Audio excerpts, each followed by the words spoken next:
Hi, my name is Jonathan Jebakumar and I'm the project engineer here on Work Package 1 in Pakenham Road Upgrade. Since the start of the year, we've completed the temporary roundabout on the southern side of Healesville-Koo Wee Rup. We've also done the opening of McGregor outbound entry ramp. We've also completed the temporary pavement through the northern roundabout on Healesville-Koo Wee Rup and the temporary exit ramp on Healesville-Koo Wee Rup. Throughout the year, we've been also working on the Healesville-Koo Wee Rup bridge, as you can see here. We'll be closing the eastern side of Healesville-Koo Wee Rup to do works behind the barrier. We'll also be switching traffic onto the new bridge that we built, and we'll be closing the Gippsland-bound entry ramp. We'll also be closing the left turn from Pitt Street to Healesville-Koo Wee Rup Road.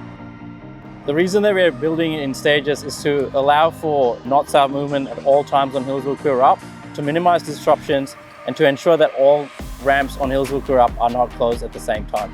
We've opened up the ramps on McGregor. This allowed us to work on the western half of Healesville-Koo Wee Rup.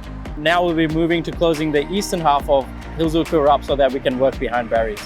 We also work with other big build projects within the area to ensure that all detours work together and to minimize disruption. Thanks for your patience while we finish all these important works.